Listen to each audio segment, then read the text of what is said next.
Primeira carta aos Coríntios, capítulo 7. Conselhos sobre o casamento. Agora vou tratar dos assuntos a respeito dos quais vocês me escreveram. Vocês dizem que o homem faz bem em não casar, mas eu digo, já que existe tanta imoralidade sexual, cada homem deve ter a sua própria esposa e cada mulher o seu próprio marido. O homem deve cumprir o seu dever como marido e a mulher também deve cumprir o seu dever como esposa. A esposa não manda no seu próprio corpo. Quem manda é o seu marido. Assim também o marido não manda no seu próprio corpo. Quem manda é a sua esposa. Que os dois não se neguem um ao outro, a não ser que concordem em não ter relações por algum tempo, a fim de se dedicar à oração. Mas depois devem voltar a ter relações, a fim de não caírem nas tentações de Satanás por não poderem se dominar. Não digo isso como uma ordem, mas como uma sugestão. Realmente, eu gostaria que todos fossem como eu. Porém, cada um tem o dom que Deus lhe deu. Um tem este dom e o outro aquele. Aos solteiros e às viúvas, eu digo que seria melhor para eles ficarem sem casar, como eu. Mas se vocês não podem dominar o desejo sexual, então casem, pois é melhor casar do que ficar queimando de desejo. Para os que já estão casados, tem um mandamento, que não é meu, mas do Senhor, que a mulher não se separe do seu marido, porém se ela se separar, que não case de novo, ou então que faça as pazes com o marido, e que o homem não se divorcie da sua esposa.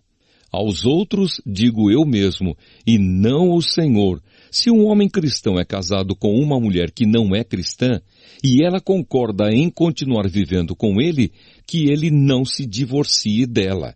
E se uma mulher cristã é casada com um homem que não é cristão, e ele concorda em continuar vivendo com ela, que ela não se divorcie dele, pois Deus aceita o homem que não é cristão, por ele estar unido com a sua esposa cristã, e aceita a mulher que não é cristã, por ela estar unida com o seu marido cristão. Se não fosse assim, os filhos deles não pertenceriam a Deus. Mas, sendo assim, eles pertencem. Porém, se o marido não cristão ou a esposa não cristã quiser o divórcio, então que se divorcie. Nesses casos, o marido cristão ou a esposa cristã está livre para fazer como quiser, pois Deus chamou vocês para viverem em paz. Esposa cristã, como é que você pode ter a certeza de que não vai salvar o seu marido? E você, marido cristão, como é que você pode ter a certeza de que não vai salvar a sua esposa? Uma vida de obediência a Deus. Cada um deve continuar vivendo de acordo com o dom que o Senhor lhe deu e na condição em que se encontrava quando Deus o chamou. É essa a regra que eu ensino em todas as igrejas. Se um homem judeu que é circuncidado aceita o chamado de Deus, ele não deve tirar as marcas da circuncisão. E se um homem não judeu que não é circuncidado aceita o chamado de Deus, ele não deve circuncidar-se. Não faz diferença estar circuncidado ou não. O que importa é obedecer aos mandamentos de Deus. Cada um deve continuar como era quando aceitou o chamado de Deus. Você era escravo quando Deus o chamou? Não se preocupe com isso. Mas se você pode se tornar livre, então aproveite a oportunidade.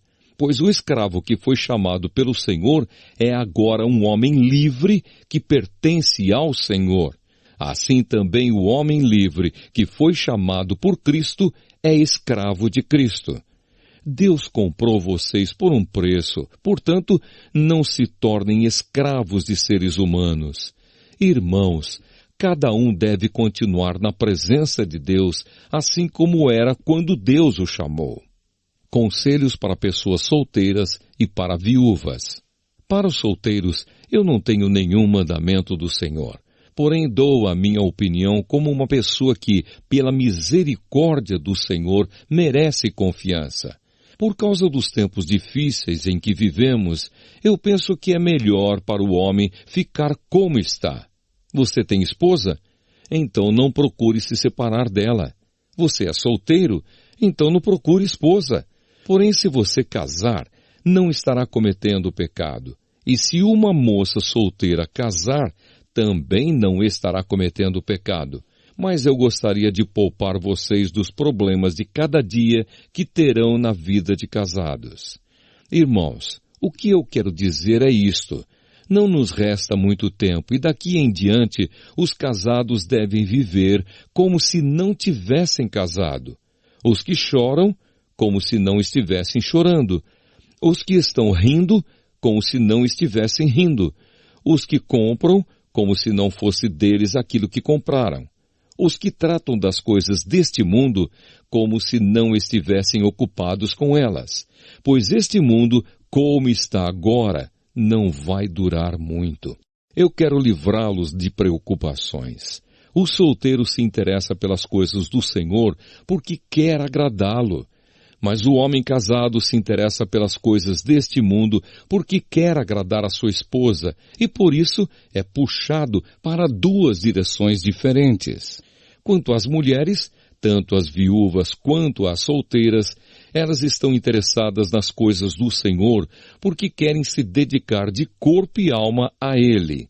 Mas a mulher casada se interessa pelas coisas deste mundo porque quer agradar o marido. Eu estou dizendo isso porque quero ajudá-los. Não estou querendo obrigar ninguém a nada. Pelo contrário, quero que façam o que é direito e certo e que se entreguem ao serviço do Senhor com toda a dedicação. Aos que ficaram noivos, mas resolveram não casar mais, eu digo o seguinte: se o rapaz sente que assim não está agindo certo com a sua noiva e acha que a sua paixão por ela ainda é muito forte e que devem casar, então que casem. Não existe pecado nisso. Mas se, pelo contrário, o rapaz não se sente na obrigação de casar, se está mesmo resolvido a ficar solteiro e se é capaz de dominar a sua vontade e já resolveu o que deve fazer, então faz bem em não casar com a moça. Assim quem casa faz bem, mas quem não casa faz melhor ainda. A mulher não está livre enquanto seu marido estiver vivo. Caso o marido morra, ela fica livre para casar com quem quiser, contanto que case com um cristão. Porém, ela será mais feliz se ficar como está. Essa é a minha opinião, e eu acho que também tem o Espírito de Deus.